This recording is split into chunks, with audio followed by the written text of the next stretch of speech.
Hello साथियों, नमस्कार। आपने देखना शुरू कर दिया आपका अपना YouTube channel DS Mishra official और आपके अपने चैनल पर एक नए वीडियो सेशन में आपका पुनः हार्दिक स्वागत है। और यह वीडियो जो मैं लेकर के आया हूं वह संबंधित होगा कि जो नियोजित शिक्षक साथी लगभग 1,87,000 शिक्षक साथी जो सक्षमता परीक्षा प्रथम फेज में उत्तीर्ण है, उनकी काउंसलिंग की प्रक्रिया भी जो है 1 अगस्त से शुरू हो गई है और लगातार यह काउंसलिंग की प्रक्रिया चल रही है।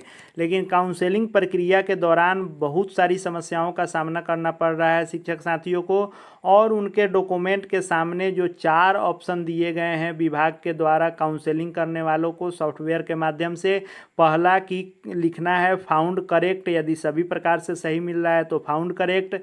दूसरा लिखा जा रहा है कि फाउंड डाउटफुल, तीसरा है कि फाउंड फेक और चौथा है कि आप अपना मूल प्रमाण पत्र प्रस्तुत करने में सक्षम नहीं हुए। इन 4 विकल्पों को दिया जा रहा है, लेकिन सबसे अधिक जो समस्या आ रही है वह लगातार लिखा जा रहा है फाउंड डाउटफुल, यानी आपका प्रमाण पत्र संदिग्ध पाया गया, संदेह में पाया गया और आपकी काउंसलिंग अधूरी ही इसको माना जाएगा, अधूरी रह जा रही है। आपको पुनः विभाग मौका देगा और जिस भी आपके प्रमाण पत्र के कॉलम के सामने डाउटफुल लिखा हुआ है, आपको उसको फिर से साक्ष्य दे करके प्रमाण के साथ आपको उसको सही कराने होंगे।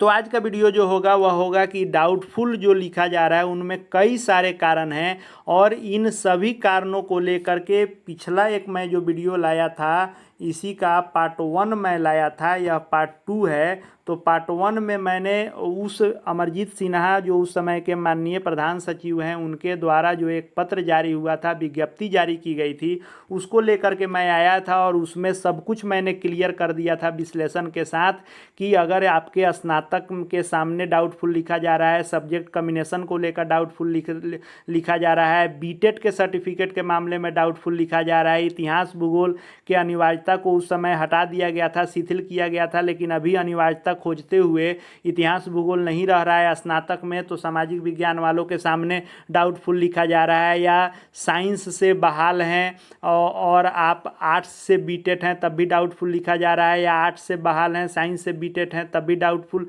लिखा जा रहा है। लेकिन उस समय इन सब में छूट दी गई थी। उन सभी कारणों को मैं लेकर के निदान के साथ, पत्र के साथ आपको उसमें मैंने क्लियर किया था। तो उस वीडियो को यदि नहीं देखे होंगे तो निश्चित रूप से पार्ट 1 जो पहले वाला वीडियो है सक्षमता परीक्षा सेक्शन में जाएंगे और उसको डाउटफुल का क्या निदान है और क्या पत्र कहता है उसका वीडियो मैंने डाल दिया है, उसको निश्चित रूप से देख लेंगे। और उसी के अंश के रूप में यह पार्ट 2 मैंने लाया है, इसमें 1 to 5 का भी सम्मिलित है, बहुत सारा प्रश्न इसमें भी है। ये भी ऑफिशियल है, प्रधान सचिव के द्वारा जारी विज्ञप्ति है, इसको भी आप देख लेंगे। क्योंकि देखिए आपका मैट्रिक, इंटर चाहे ग्रेजुएशन, कोई भी प्रमाण पत्र में नाम का अंतर है, उसके कारण यदि डाउटफुल है तब तो आपको उसको सुधार करवाना होगा। या समय अगर नहीं मिल पा रहा है, उतना समय नहीं देगा विभाग, तो आपको एक एफिडेविट बनवाना होगा कि हम इसको सुधार कराएंगे, चाहे ये अंतर है, जैसा एफिडेविट बनता है बनवा करके आप कर लेंगे। लेकिन यदि बहाली को लेकर के, बीटेड को लेकर के, आपके सब्जेक्ट कॉम्बिनेशन को लेकर के, स्नातक के विषय को लेकर के या नियोजन पत्र को लेकर के, नियोजन पत्र के सामने, बीटेड के सामने, इन सब के सामने यदि आपको डाउटफुल लिखा जा रहा है तो इन्हीं सब कारणों को लेकर के मैंने 2 पार्ट में इस ऑफिशियल पत्र के विश्लेषण के साथ वीडियो बनाया है। तो पहला आप जरूर देखेंगे, उसमें बहुत सारे टॉपिक को मैंने कवर कर लिया है उस विश्लेषण पत्र के साथ। छूटे हुए कुछ इसमें भी टॉपिक हैं, इसको आप देख लीजिए। पहला है कि इंटरमीडिएट में 100 अंक का उर्दू पढ़ने वाला अभ्यर्थी क्या वर्ग 1 to 5 के लिए उर्दू शिक्षक के साथ साथ सामान्य शिक्षक के पद पर आवेदन कर सकता है कि नहीं। यानी आप उर्दू लिए होंगे और सामान्य विषय पर बहाल हैं, तब यदि डाउटफुल किया जा रहा है कि आप उर्दू पर क्यों नहीं बहाल हैं, तो आप इसको दिखा सकते हैं कि उस समय हाँ यह जवाब दिया गया है कि उर्दू से हैं, तब आप उर्दू पर भी बहाल हो सकते हैं, सामान्य पर भी बहाल हो सकते हैं। दूसरा था कि Bihar intermediate education council Bihar विद्यालय परीक्षा समिति द्वारा आहूत +2 व्यावसायिक शिक्षा में उत्तीर्ण अभ्यर्थी क्या वर्ग 1 to 5 के समान शिक्षक के पद पर आवेदन कर सकता है या नहीं। यानी वोकेशनल कोर्स वाले 1 to 5 के लिए पात्र हैं कि नहीं, तो बिल्कुल पात्र थे। उसके बाद है कि स्नातक प्रतिष्ठा में कंपोजिशन हिंदी अथवा अल्टरनेट इंग्लिश के आधार पर हिंदी अथवा अंग्रेजी के स्नातक शिक्षक के पद पर आवेदन किया जा सकता है, तो नहीं बताया गया था। यानी ऑनर्स और सब्सिडरी होना चाहिए।